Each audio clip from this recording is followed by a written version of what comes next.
we have some videos to be efficient on the delivery of giving you a sense of what these companies do. Then what I'll do is introduce each of them in sequence, and we'll have a little bit of banter on stage, then I'll open it up again with the audience, okay? So please come ahead up, gentlemen.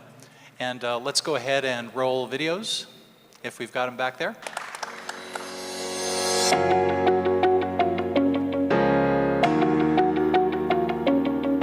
My name is Devashish Paul. I'm the CEO and one of the founders of Blue Wave AI. Blue Wave AI makes artificial intelligence-enabled software to optimize the utilization of energy in grid and off-grid customers. Our customers use Blue Wave AI Edge and Center to reduce their energy utilization by 5 to 20%. Our solution can be deployed at off-grid locations in islanded locations throughout the world. The other category are here in Canada. They're remote operations or remote Aboriginal communities in Canada's far north that aren't connected to the grid. Our typical customers are utility customers servicing cities with electricity distribution, or they could be large enterprises running energy off-grid in remote communities or islands. Leveraging the Sengen infrastructure allows us to scale from a smaller size city to a million-person city such as Ottawa, and then springboard from there to mega city size deployment like New York or Mumbai. Very different examples. What I'd like to do now, let me just introduce our panel, and then we're going to jump right in. Devashish Paul, so you've got the coolest name on the panel. Yeah, being in a tech company with the name Dev is a very good way to start. So CEO and founder of Blue Wave AI. Blue Wave AI is a renewable energy company that optimizes AI on smart grid IoT sensors. Again, you know, being a capitalist does not have to be at odds with doing big things for the world.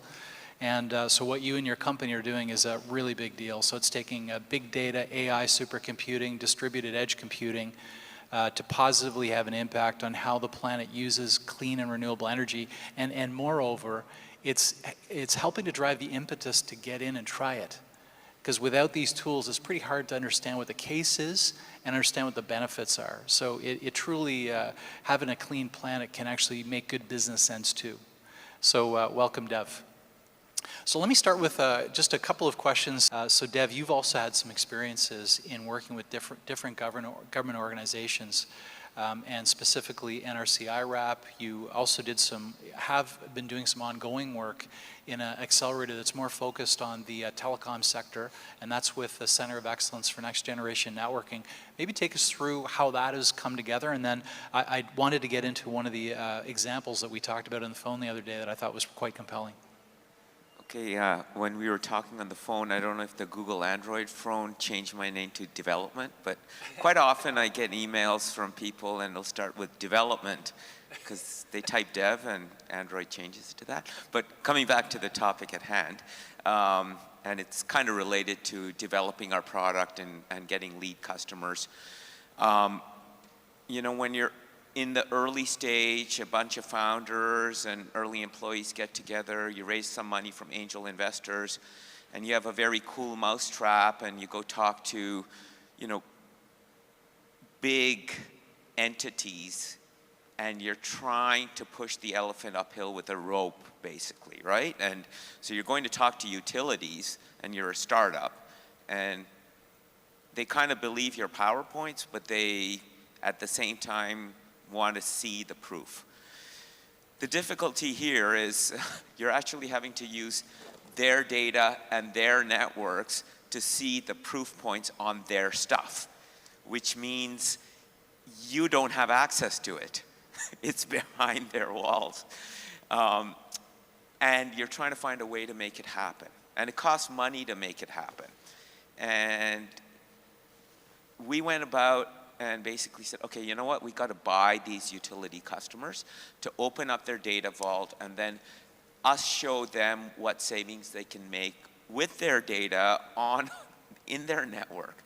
And so the government programs were very helpful. So we approached the utility at Summerside PEI, the city in effect, and they said, yeah, we would really like to try this out, but on your coin.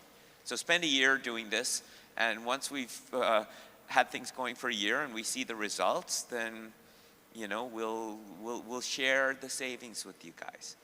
So we went to IRAP and we signed an MOU with the city, which we then showed to the folks at IRAP, and they were like, okay, you got someone who wants to use your stuff. They're saying they want to use it and see the results.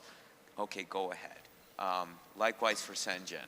So for our audience, IRAP is connected to the National Research Council, and so we have agents across the country that help companies to punch above their weight by providing them resources and support. So it's these sorts of stories are very important in the early days of a company.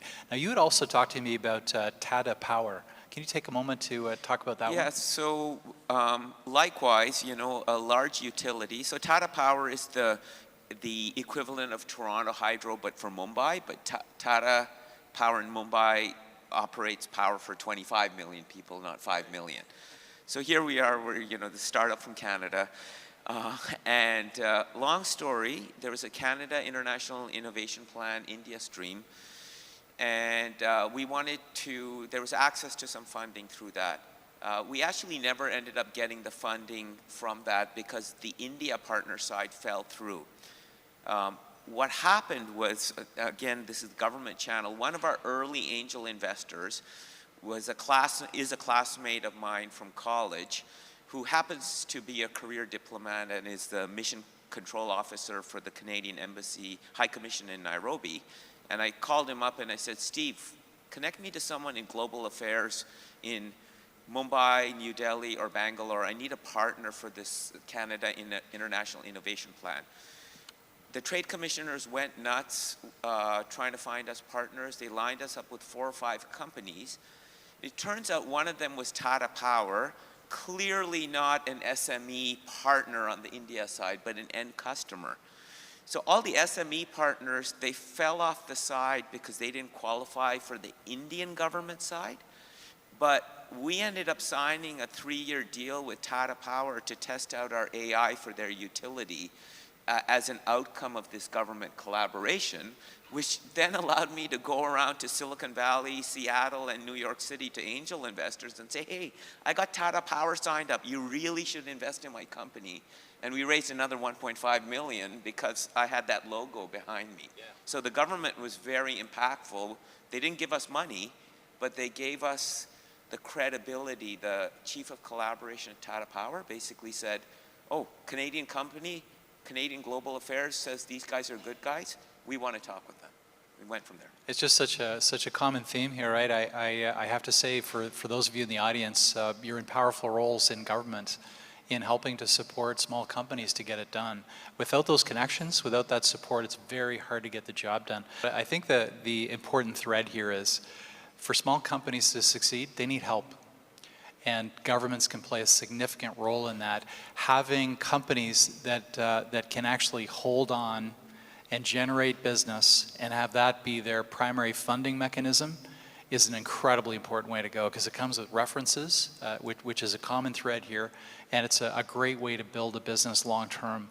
You don't want to have investment in your company too early, in other words. So I think it's a wonderful set of examples. If we can have a round of applause for our panelists, please.